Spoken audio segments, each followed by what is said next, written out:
Freddie, I do have a bone to pick with you as we get started here, man. And I've been saving this for a couple weeks until we recorded the show. I got a bone to pick with you. Something you posted on Instagram. All right, everybody's getting to witness the beef live. All right, you're gonna find out. You're gonna find out what the problem is right here, right now, live on Legends Lookback. Because I fixed the color on my camera. Here we go. All right, that's fixed. That's good. Here's my beef, Freddie. You ready for this? I'm ready. You posted on Instagram that you have acquired your very own Red Ranger helmet. And never in the, what are we doing, 7 months of recording Legends Lookback? In the 7 months of us doing this show, never once have you mentioned to me that you're a Power Rangers fan. I am a massive Power Rangers fan.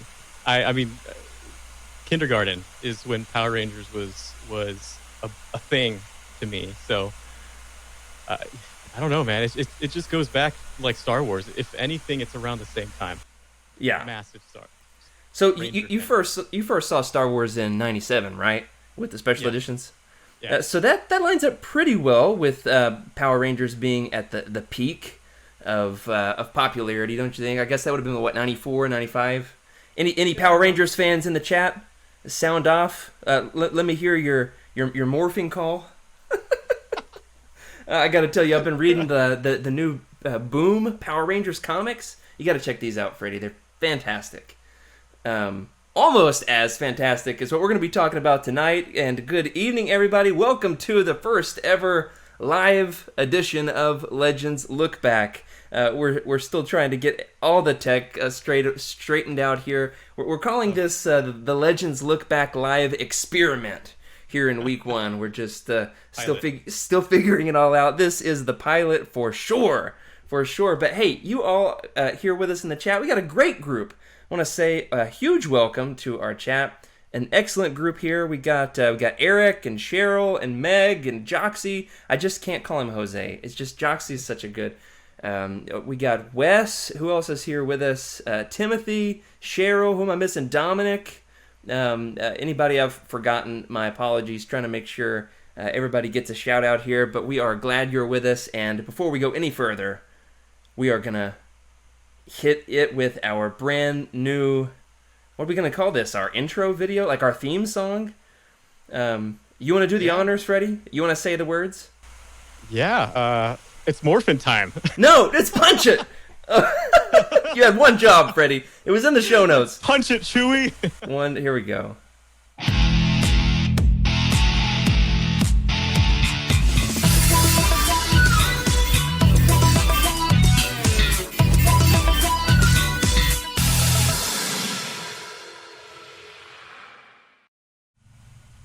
And welcome, everybody, to Legends Look Back Live.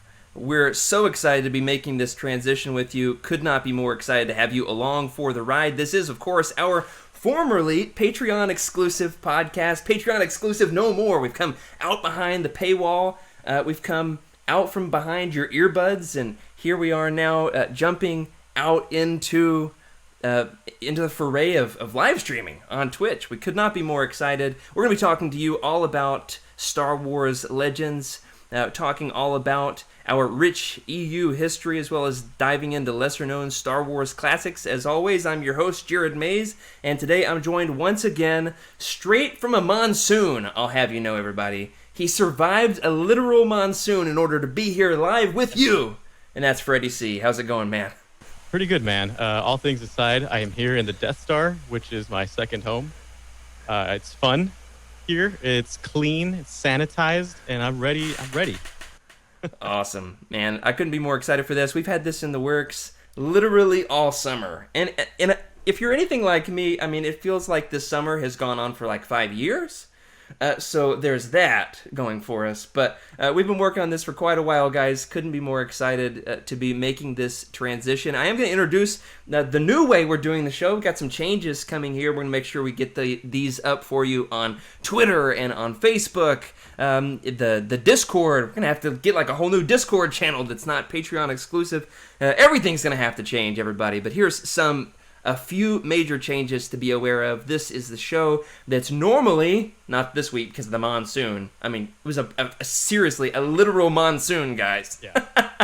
It's true. It's not a joke. Freddie messaged me at 2 a.m. and said, I finally got home so we can do the podcast tonight. I was like, great, because this is kind of a big deal with our debut. Anyway, normally this show is going to be happening every week at 9 p.m. Eastern, 6 p.m. Pacific, 8 p.m. Central for all of our listeners all over the place, except for those of you who are not in the U.S., and in which case, I'm terribly sorry. You're going to have to do your own math.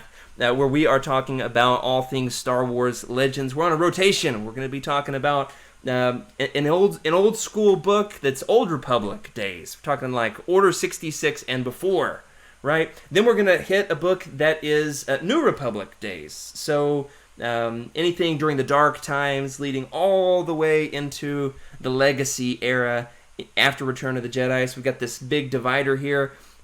Old Republic, New Republic, and then, of course, we're going to hit the weird. We got a lot of weird in Legends, don't we, Freddie? You can't have Legends without the weird. There is so much of it tonight. And then we also are going to be working in a fourth show, and that is getting into some stuff that's just topical. So we did the show all about the Death Star. Tonight's show is going to be topical as well. You didn't have any required reading. I know school's starting soon. There was no homework for this episode, Freddie, and it's a good thing because it's been a week. I don't know about you, but for me, it's been a week. Yeah. It's been a week for sure. Anyway, every week, every Thursday night, normally at 9 p.m. Eastern, you can tune in and join us. Very excited to have you. Of course, one of the benefits of doing this through, I almost called this Patreon. What's this platform called, Freddie? It's not Audacity. It's not Facebook. Zoom? Is this Zoom? What is this? Twitch! Doing this on Twitch means that you can take Amazon's money. Please, grab that money and stick it in Corey's pockets, all right? No. The money you invest in Youtini is, of course, going toward making Youtini a better place, and we are making some huge changes, doing some big things, shaking things up, Freddie. I don't know about you, but I was loving some game night last night. Yeah, I'm pretty excited. It seems to me that we're just kind of like in this generation, right? So here's the history of when I came in, which was the whole history of the podcast, right? Corey came in, he went to Celebration, was inspired, and decided he wanted to be a part of something, and that started off on the radio waves, just like history. Nobody calls it radio anymore, Freddie. You never know. You never know. And then, he came in and decided to move into the 21st century, which is now we've got this video platform. Holograms coming soon. Holograms? Hey, now we're talking. What about blue glowies? Can I be a Force Ghost?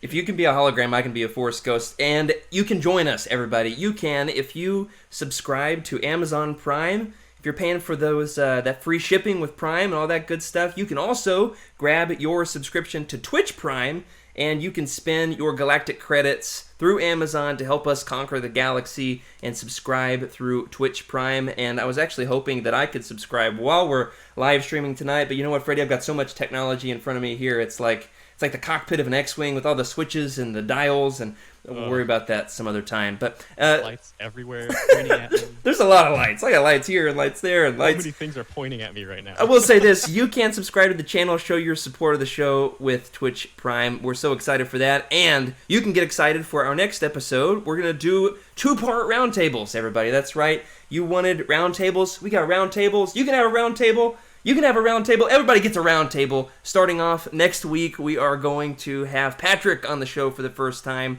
doing our first ever 2-part round table on the Old Republic Revan by Drew Karpyshyn. Do you say Karpyshyn? Karpyshyn? Karpyshyn. It's a tough one. It's like a name just straight out of Legends, isn't it? It's a legend thing for sure. There's no doubt about that. Excited about that. Excited about Patrick. Show him some love in the Discord, everybody, and welcome him to the show. And you've still got a week. You got 7 more days. All right, 6 more days because we're doing the show on a Friday. If you want to read the book and get into that, couldn't be more excited for him. And, of course, we're going to continue to post the show as an audio podcast each and every Monday. But before we go any further, Freddie, I've got to say a special thank you to our patrons. We Absolutely. really owe our patrons for bringing us to this point, don't we, Freddie? We do. We've progressed a lot, and we couldn't have done it without people believing in us and listening to us and being our patrons and getting us to where we're at now. Yeah, we've had some incredible supporters as we've figured out what the show is and is becoming and will be, and we've got some flow walking involved. It's a whole thing. But today, this episode, Freddie, is not about it's not about a book. It's not about a character. It's not even about a super weapon. However, that was a lot of fun with the Death Star.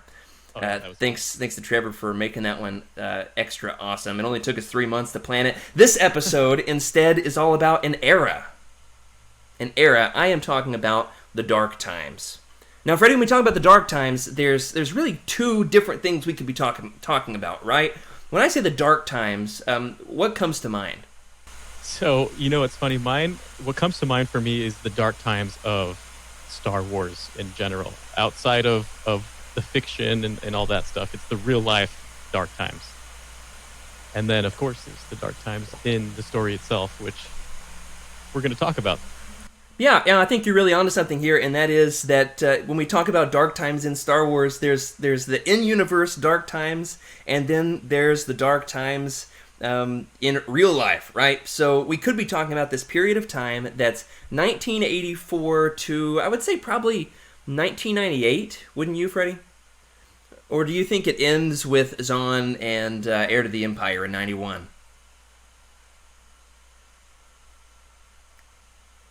Oh, that's Power of the Force, 96.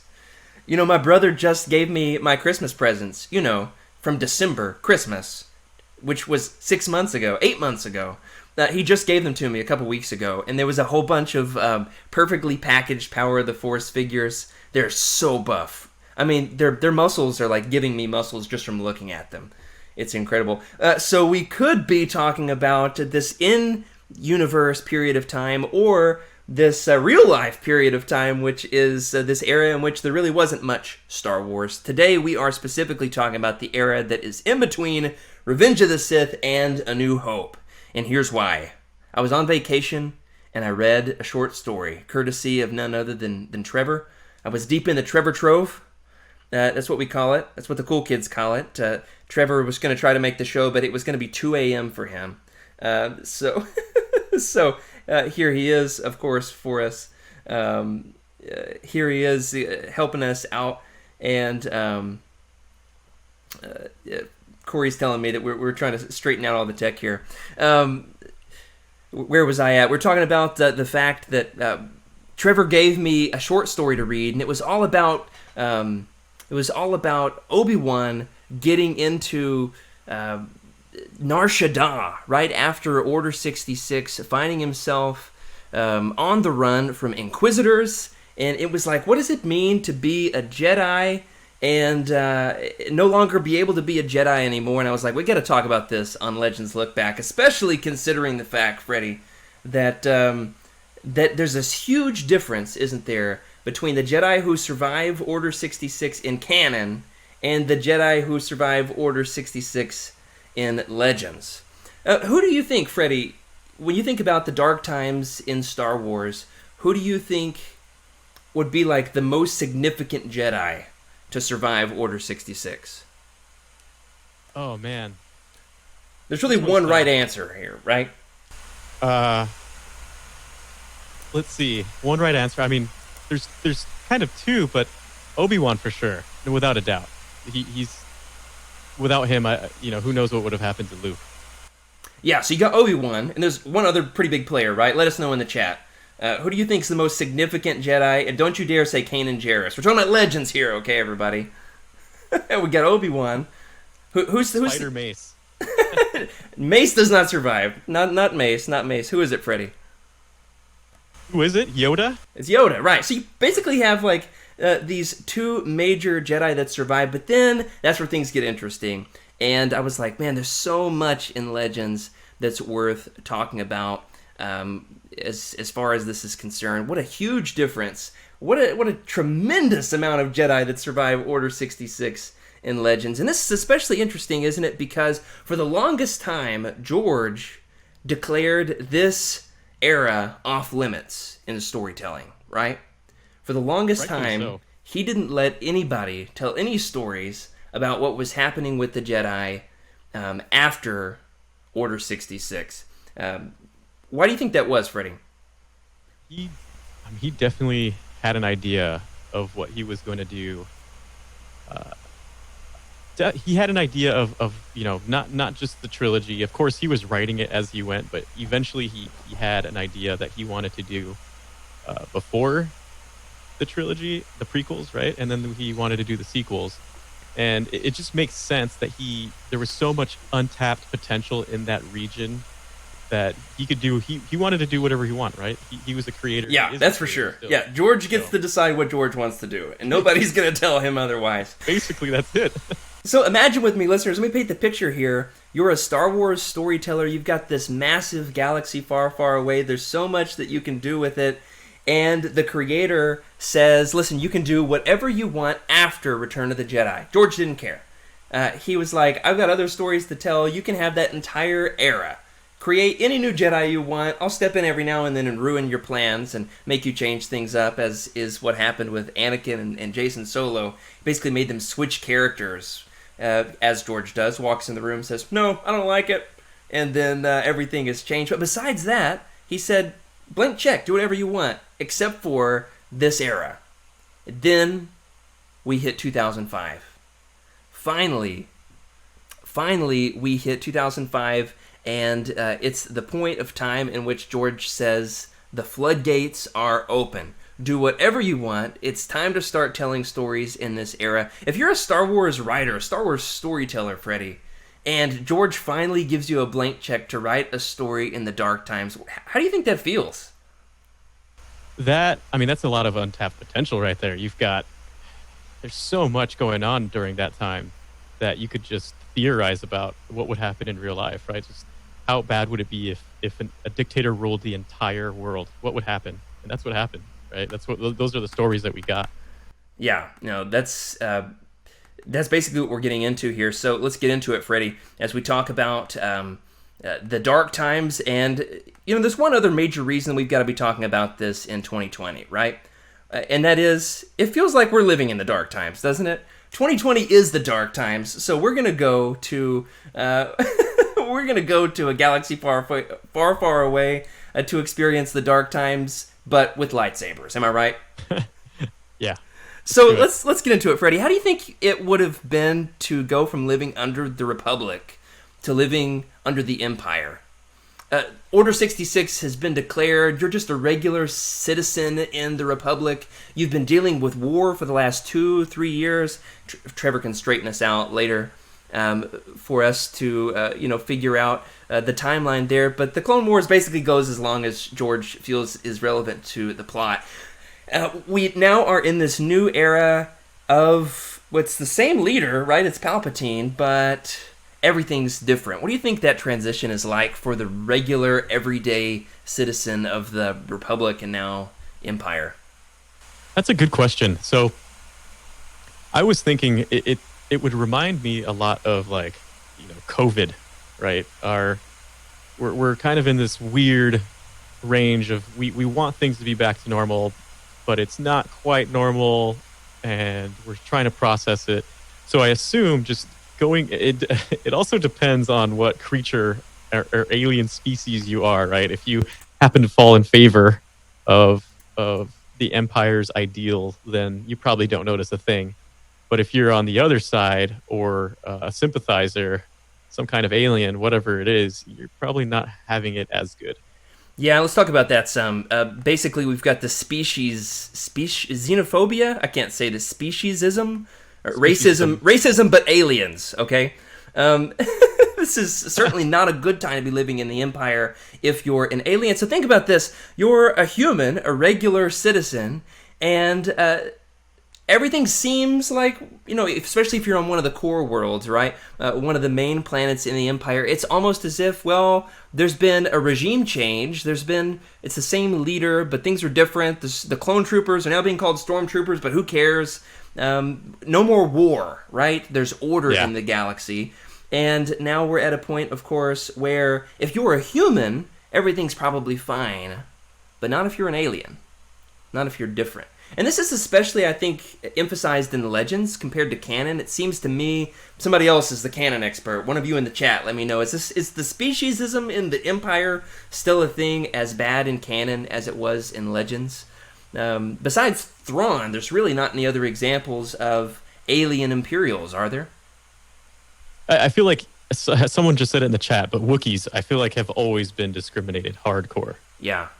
We've got a lot of issues of slavery going on here too, especially the Wookiees being roped in to basically construct the Death Star. It's not a great existence for them.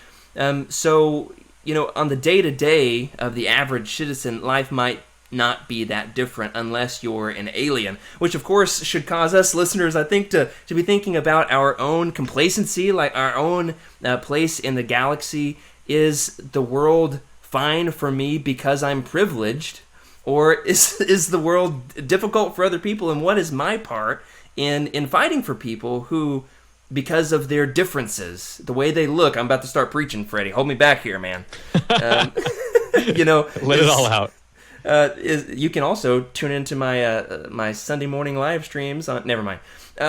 If you want a good sermon. No, the point of the fact of the matter is, of course, life might be on a day-to-day basis pretty similar for the average citizen, but not for aliens and not for one other type of person in the galaxy, and that's Jedi. Okay? One of the biggest differences in canon and Legends, of course, is the stories of the Jedi themselves, specifically who survived the Purge. We talked about Ben and Yoda.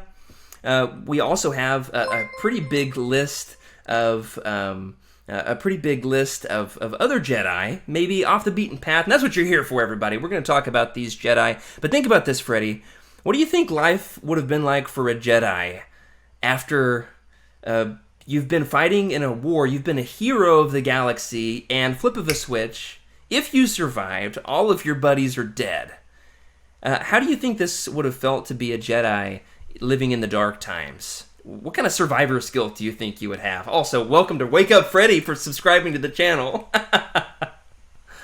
Perfect. What do you think life is like for a Jedi who has survived Order 66, Freddy? Well, the main form of government is trying to kill you. And have brainwashed everybody to hate you. Right. So you really have to hide. You have to hide it, right? It's just like, if a dictator took over and you were the opposition, just get rid of that person. No more opposition. Yeah, that's one good way to get reelected, is if you just literally murder everybody who wasn't going to vote for you. Of course, Palpatine, I don't think there's many elections during this 20-year period of the dark times, of course. What do you think, speaking of Palpatine, what do you think the public perception of Palpatine is during this time period? How do you think that the regular citizen of the Empire views Palps? Let us know in the chat, everybody. What do you think about this? Do you view Palpatine as a hero of the Clone Wars, or kind of like a disinvolved, like the grumpy, old, crusty politician? What do you think the perception of Palpatine is during the Empire, this 20-year period between episodes 3 and 4? What do you think, Freddie? Yeah, I mean, you've got to imagine that the propaganda mill is just spitting out as many amazing things about him, right? Oh, he saved this world, he saved that person, he's such a good person, et cetera, et cetera. And of course, you're always going to have rebellion, which is what happened, right? There's a rebellion who knows, who are aware of what's really happening, and they'll do anything to prove otherwise. Yeah, right. This is basically what's going on here, of course, is the fact that Palpatine has been good at crafting his own narrative, right? Palpatine has been good at telling the story of himself, and he's good at telling the story of the Jedi, too. But then you've got the Jedi who fight back, the Jedi who hang in there, the Jedi who have survived, due to luck or the Force or craftiness, and this is something that is that's pretty exciting in Legends, is getting to know this group of Jedi who take it on themselves in different ways to save the galaxy when they're no longer looked at as heroes. You know, we talked first and foremost about Ben and Yoda. I do want to give a shout out to, I think, one of the most underrated Legends stories there ever was, and Trevor's going to be thrilled. But this was a short story written by, I think the guy's name was Alfredo Pena. See if I get the name there. The story's called Lone Wolf. Abel Pena. This story was basically shelved. It was supposed to be written for StarWars.com, and then things come up when it comes to publishing, and then finally it was just dropped on the internet one day, and very few people, I think, have ever had access to it. It's absolutely one of the most incredible Legend stories I've ever heard. It's all about Ben trying to get baby Luke to Tatooine in such a way where he's not being tracked by Darth Vader, right? Where he's doing it under the radar. He has to sell his ship and get a new one. It's incredible, especially as Ben's thinking about Yoda being off on Dagobah, and there's no other Jedi left, and this kid, this baby, is the son of my best friend who doesn't know he exists. It's absolutely insane. Besides that, of course, we've got Kenobi. Kenobi is a great Legends story that's almost not Legends. You know, there's not a lot that's Legendsy about it, right, Freddie? Yeah, there's not. That's absolutely an incredible story concerning what it's like for Ben to be a Jedi when he can't be a Jedi anymore. What do you think Ben's day-to-day is like? What kind of guilt do you think he has about Anakin, Freddie?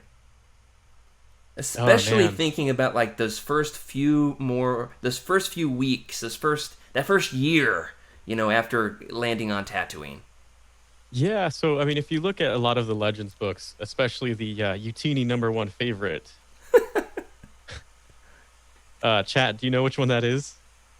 Do you know how many people wanted to talk about it? You're talking about Paradise Snare or Kenobi?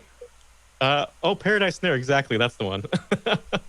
No, man. Kenobi. He was just so. He was trying to get a hold of Qui-Gon, right? He was desperate to talk to somebody. He didn't want to be in his anguish anymore. You could tell he just wanted to escape, but he had to do his job. And even though he tried to stay under the radar, it's so hard for somebody with that immense power to stay that far under, right? It's not easy. And I can just imagine the pain he goes through just every day thinking about what happened, what did he do wrong, right? As a leader that he was, he has to assume that he did something wrong too, not just Anakin, of course. But it's just depressing, man. I do want to give a shout out to Cheryl in the chat, who, when you asked the question, Freddie, about what's the #1 Youtini favorite book, you know what she said? She said, I Jedi. So props to her. Cheryl's paying attention, everybody. One of these days, we'll get to I Jedi. I can't wait for that. But, Ben is definitely... I like that you bring up the fact that he just wants to talk to somebody, because he cannot reveal the fact that he is a Jedi. He can't tell anyone, because if he does, it's literally life or death. It, to me, is one of the most compelling stories in all of Legends. And George wouldn't let anybody tell it for 20 years, which is amazing. But once we move beyond our main Jedi, Ben and Yoda, who are learning their lessons, everything they did wrong in the Clone Wars, everything they did wrong with Anakin, we're going to hit the highlights here, folks. We're going to hit the highlights. We can't hit every last Jedi who survived Order 66 in Legends just for the sheer sake of time. And plus, I've read a lot of Legends, but I have not read every single story about all of these Jedi. There are a lot. So let us know in the chat if you think we missed any. If there's any Jedi in Legends that survived Order 66 that we've left out. I will say one of my personal favorites comes from the Last of the Jedi books by Jude Watson, and that is the Jedi Ferris Olin. Have you read these, Freddie? Last of the Jedi. See if I can get this up to the camera here. Oh, yeah. Yeah. Look at this. Now we're on video. I can show the books. Oh, yeah. Look at that artwork. Bookshelf tour while Freddie talks here. Have you read these? I have. These are the ones that I have not read. I don't really have a reason why I haven't. It's just I feel like I keep going to Truce at Bakura. There we go. I have now purchased 3 separate copies of Truce at Bakura since we last talked about that, man. What have you done to me? I didn't even really like it all that much. I thought it was fine. I thought it was average. And I have bought all the... All right, so The Last of the Jedi, I'll say briefly, won't tell you everything about them, but it is a young reader series, not quite young adult, middle grade, you might call them, back in the Legends days. I need like a ringtone of me saying that. Back in the Legends days. Back in the Legends days, we called these young readers, they were by Scholastic. Basically, the idea is Ferris Olin was... a rival of Anakin's at the Jedi Temple. They go on all these missions together in the Jedi Quest books, and they hate each other. Ferris is like the perfect Jedi. Anakin's always trying to outdo him. He's like 2-3 years older than Anakin. Anakin can never be the Jedi that Ferris is, and yet Ferris ends up surviving Order 66 because he had left the Jedi Order prior to Order 66. He ends up teaming up with none other than Dexter Jettster in order to create like a rebellion cell that ends up on like an asteroid. They have an asteroid base. It's incredible, man. Absolutely fantastic. Shout out to Emma in the chat who says she loves The Last of the Jedi. Grateful to hear that. A really good series. Are you more compelled to check these out now, Freddie? Yeah, I mean, you got me at Asteroid Base. I didn't have you at Dexter Jettster? Come on. I mean, you had me at you had me at a lot of times. Perfect. Well, that's a young adult series, a young reader series. But once we move beyond that, with the Jedi who survive Order 66 in Legends, there is a series that I know a lot of people have read, and that is The Force Unleashed. I feel like I should shave my head and look extra angsty when I talk about The Force Unleashed. I look a little bit more like Sam Witwer. Yeah. I mean, Starkiller. See if I can find mine. That picture just exudes angst. Every time I look at it, it's just... I could see him playing rugby in real life. I gotta tell you, anytime somebody mentions the year 2008, there is one thing and one thing only that comes to mind, and that is The Force Unleashed. But there is specifically a couple of key Jedi who survive and are introduced in Order 66. One, a shout out to Charles, who named his dog after this Jedi, the blind Jedi Master Ram Koda himself. How awesome is Koda, Freddie? Yeah, I like Ram Koda. I would say Ram Koda to me is like one of those... I don't know how to describe it, but it's like one of my... Oh, I forgot about that. I like Ram Koda kind of character. Yeah. To me, he's over it, you know? Yeah. He didn't want any part in this, but the Force sucked him back in, and especially paving the way for the whole blind Jedi trope that we end up getting again with Kanan. Spoiler alert for Rebels season something. It comes up later in the story. And then there's one other key Jedi that survives in The Force Unleashed, and that's Shaak Ti. Shaak Ti herself is still sticking around. So shout out to her for managing to survive. And that's one of the big things that shows us the departure in canon and Legends, right, Freddie? That for her the story's over in canon, but in Legends she has a whole another existence. She's not done yet. Continuing down our list of the Jedi who survive Order 66 in Legends, we've got the book Dark Lord by James Luceno. There's a small band of, what are they, like 6, maybe 8 Jedi? And thank you, Dominic, for the sub through Twitch Prime. We need to come up with some kind of a jingle. A foghorn? Like a wah, wah. Yeah, I guess that would work when somebody subscribes. It's pretty cool that we've got that overlay. Shout out to Ryan for putting those together there for us, though. Have you read that one, Freddie? Dark Lord, The Rise of Darth Vader. Basically, there's this entire group of Jedi who are introduced just for the point, just for the purpose of like being, eviscerated by Vader, just murdered. That's your legacy. Absolutely murdered. One of our ongoing gags in Legends Lookback, everybody, has been, what's the best crazy Legends way to die? We always say, is it better to get blown up by the Death Star or blown up on the Death Star? What are some of these other ones, Freddie? Better to be in-teched in a battle droid, like in the Truce at Bakura? Yeah, and then there's the would you rather die via World Destroyer? Or Devastator, sorry. How about trapped inside the Thought Bomb eternally with 1,000 Sith Lords on Rusan Oh yeah. from the Darth Bane book. Well, when it comes to this group, it's like your entire legacy is, hey, nice try, but Vader got you in the end. Excellent book, though. It's all about showing Vader becoming Vader. You know, he's got the suit on, but he still has to actually has to be a Vader. Wes says he'd rather be eaten by a Rancor.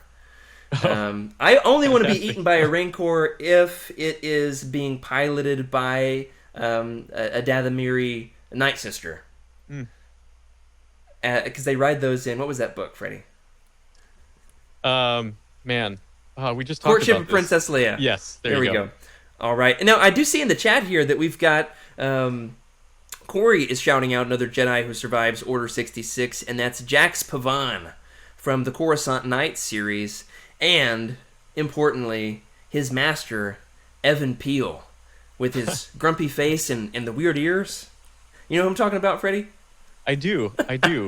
and you know, it's funny because, speaking of Corey, I was thinking, how you can't just... You know, there were Jedi that survived, right? And then there were people who survived that would become Jedi, which is like Corey's favorite, Corran Horn. So, it's interesting. Yeah, totally. So Corran Horn, we don't want to spoil his story. There is a connection, however, to Corran Horn's story and a Jedi who survives Order 66, but it's just too delicious. And we're talking about Corran Horn. We don't want to spoil anything for our incredible listeners. But Jax Pavan, his whole deal, of course, is basically he's just like not interested in becoming a Jedi again. He's kind of like a wisecracking, fun-loving, but sucked back into it, always on the run from Vader. This is a series that I'm currently going through. Definitely loving it. Totally worth your time. That's one of the best things about Legends, isn't it? That we get these pretty good series. You know, Coruscant Nights is 5 books. Yeah, if you count one. Darth Maul Shadowhunter, which I love. Absolutely excellent. As we wind up our list here, I do want to give a shout out to the old weirdos from the Legacy comics. You know what I'm talking about, Freddie?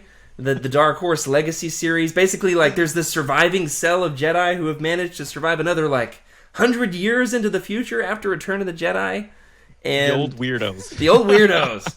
There to train Luke Skywalker's grandson and bring him back into the swing of things. Because if there's one thing you can do in Legends, it's introduce a whole new group of Jedi that are just there to train another Skywalker. Am I right? Oh yeah, totally. And one last Jedi that we've got to mention who survives Order 66 in Legends is none other than Luke Skywalker's computerized Jedi girlfriend, Callista. Because if you're Luke Skywalker and you're trying to find your ultimate life partner, why not look for an old Jedi Force spirit in a computer? Am I right? That's the way to do it, man. So, on a serious note, though, how do you think it feels to constantly be looking over your shoulder for Vader? Because if there's one thing we got to talk about when it comes to the Dark Times, it's the fact that Vader is not happy that any Jedi have survived Order 66, right? And he is going to be out to get you. In fact, there's a pretty good... it's pretty Legendsy. It's pretty brutal. Comic series from Dark Horse called Purge. That's totally interesting if this topic is interesting to you. What do you think it's like always being afraid that Darth Vader's just going to come around the corner at any given moment, Freddie? Yeah, that's... there'd be guilt in living. There's no doubt about that. Like, why did I survive and they die? Just the images that would pop in my head of all the younglings, like, clearly they're gone too. How did that, you don't want to think of that. And then, being alone, you had to mention the younglings, Freddie. The younglings. There's the loneliness, for sure. Yeah, the loneliness. And then that guilt. I can't imagine what that guilt feels like. Right, the survivor's guilt that says, well, why am I the one that lives? And so what's interesting here, of course, is the Jedi kind of take on their own personalities. Some of them get angry and almost borderline evil. Other ones, of course, have this idea that they've got to be the ones that are going to save the galaxy, but we know the story too well. There's only one New Hope in the galaxy, unless you count Leia. Of course, Yoda says there is another. You get the picture, right? They basically take on their own new paths, and this is what's especially interesting with like Callista and her group is they don't play by the rules of the old Jedi, right? they basically come up with their new Jedi code. You want to talk about that, Freddie? How would you reinvent the rules of the Jedi if the Jedi Order has been destroyed? Obviously, you're going to have girlfriends now. I mean, that's a given. And how many? How many girlfriends? Aren't they polygamists? Oh, I guess. Legends. I mean, Legends. Yeah. So, okay, rule number 1. Well, okay, let's start with how would I come up with these rules? I try to figure out what the heck, what did we mess up? How did we mess up? Right. And then go from there, right? Thinking seriously for a moment. So starting there, trying to change some things, right? So rule number 1, we can all have girlfriends, boyfriends, Rhodians, whatever you want. Speak for yourself, Freddie. Speak for yourself.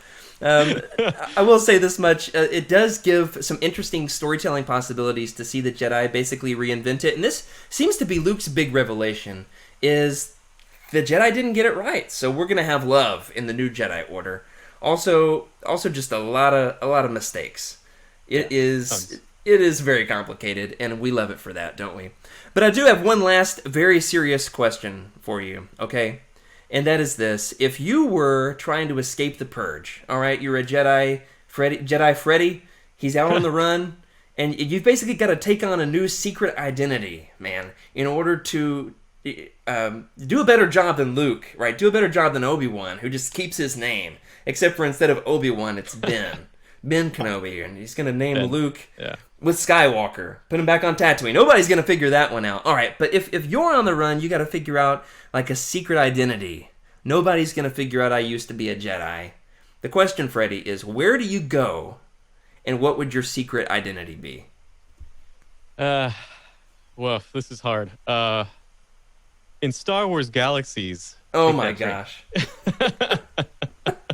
Freddie always talking about Star Wars Galaxies. I've never touched it. I know nothing about it. I was always hanging on Naboo, which is probably not the best place to hang out. Okay. But it was beautiful, right? It was fantastic. And I was what was I? I was a bounty hunter. Which is kind of like the opposite of what you would expect a Jedi to be, I guess, a bounty hunter. But right. It seems to be like a pretty common thing for Jedi to do when they quit being a Jedi. Doesn't Ahsoka become not a bounty hunter? Ventress becomes a bounty hunter. Yeah, bounty. Yeah, that's right. And so I guess my thing is I would probably try to get into like the black market of some I don't know, a smuggler, something to keep me under the radar of being a wholesome Jedi, but also I've got illegal things to keep me safe, like jammers or something, and your tanks, scanners. Hopefully, you're the first bounty hunter to wear nothing but tank tops. Yeah, exactly. I have to wear tank tops. That'd be a pretty good way for them to figure you out. Let us know in the comments, everybody. What's your answer? Where would you go if you're a Jedi trying to survive the Purge, trying to escape from Vader for 20 years? Where do you go, and what's your secret identity? All right, I'm thinking about this, and first I was gonna say maybe like a bartender on Nar Shaddaa. Just going to like the seediest place in the galaxy, just get in the thick of it, get to know some folks. I'd be like preaching little sermons over the counter, trying to help them improve their lives. I'd be telling them all to go home and rethink their lives. That's a pretty good way to get caught. My life was changed when I met the bartender, and he told me to go home and rethink my life. The Vader's like, really? I know a Jedi who used to do that. So I was like, maybe that one's not going to check out. I was thinking maybe I would just grow a big beard. Like, not cut my hair anymore. Just let it fly, man. I'd move to Kashyyyk, hang out in the tree houses with the Wookiees. If you're going to hang out in a treehouse in Star Wars, would you hang out with the Wookiees or the Ewoks? Oh, man. Definitely not the Wookiees. And that's just because the chances of me surviving on Kashyyyk are very low as a Jedi. Why is that? Oh, because the Empire is going to enslave all the Wookiees, and you're going to have to get involved and save them? Yeah, you could just hang out on the moon of Endor and just chill and maybe get killed by the Ewoks or... They're going to eat your brains, man. They're going to eat your brains. I mean, how many times would you have to hear Yub Nub before you are ready to eat your own brains? That's the question. All right, let us know in the chat, everybody. Hit me with a 1 in the chat if you choose the Wookiees if you're going to hang out with the Wookiees in the trees after Order 66. Hit me with a 2 if you're going to go with Ewoks. 1 for Wookiees, 2 for Ewoks. In the meantime, let me read some of the answers from our incredible listeners here. Cheryl says she'd be a gambler. And as a Jedi, you'd be pretty good at it. That seems unethical to me, Cheryl. I'm going to say, like, maybe that seems sleazy. Okay, good answer, though. Juliana says Freddy wants to be part of the Ghost Crew in your secret identity. That's off limits here. No Ghost Crew in Legends. Sorry. Who else we got here? Wes says he would be a Tusken Raider not on Tatooine. Now that is a good answer. Here's the question, Wes. Would you speak Galactic Basic, or would you just kind of like make the weird noises, the grunts and growls that the Tusken Raiders are always making? So we got a lot of ones in the chat, a lot of Wookiee fans. And Cheryl just fully admits to it. Hey, it would be an unethical choice, but it's a choice nonetheless. Man, this has been a lot of fun. Let me ask you this, Freddie, as we close out. Out of all the stories we've talked about today, we've talked about Coruscant Knights and Force Unleashed, Last of the Jedi. What else we got here? Legacy Comics. We got the Planet of Twilight, Callista trilogy. Man, some good Legends titles here. Yeah, those are all beautiful. All of them. Out of all of these, which would you pick? Which are your favorites out of all the stories we've talked about today? I do like Coruscant Knights. That's for sure. Yeah. And I'm going to stick with that one because that was one of the first series I read after Truce Bakura, and it just brings back a lot of good memories. I like the way you say Bakura, Freddie. I say Bakura like a Southerner. Like I just want me and Wes saying Bakura on a loop, but instead you're like Bakura. You say it you say it with a lot of finesse, man. I love that. I think my answer would be The Force Unleashed. I've got a real soft spot for it. I was in high school as that was coming out. I remember getting Game Informer magazine for a couple years there with my my GameStop subscriptions, and I was just like, we got Rancors. You can throw stormtroopers with the Force. There's Force lightning. Vader's killing Wookiees. But honestly, I actually really like the story there. I like the crew. I like the droid. What's the droid in The Force Unleashed? He can like turn into other things. Somebody let me know in the chat. That's the beauty of doing this live. Excited to hear your answer. I think the voice was David Collins who did the music. I'm so close. Proxy. It's Proxy. Proxy. Yeah. Hopefully I beat the chat to that. I want to just for the record, I got it before anybody said. So I really like that. And fun fact with The Force Unleashed, one of 5 Star Wars stories ever to hit #1 on the New York Times bestseller list. Whether it was deserving or not, you got the video game going for you, but the book itself reached #1 on the list. Well, everybody, that does it for this week. We have loved hanging out with you. Thank you for joining us. I'm going to switch over to our other scene here, as long as our audio is working. Beautiful list of scrolling patrons. Thank you so much, of course, to our patrons who have brought us to this point. Do want to say next week, join us because you know him and you love him. He's alienating to both the Jedi and the Sith alike. He's walked the line between light and dark, leading an army of mutiny against the Mandalorians. He became Dark Lord of the Sith, eventually saved the galaxy. Next week, we are talking about our first ever 2-part roundtable discussion of the Old Republic Revan. Of course, with our special guest, Patrick from Kanja Book Club. That's a mouthful. Kanja Book Club. Say that 5 times fast. I want to say thank you, everybody, for joining us on our live show here. For all of our listeners checking out the audio, thank you, of course, for your continued listenership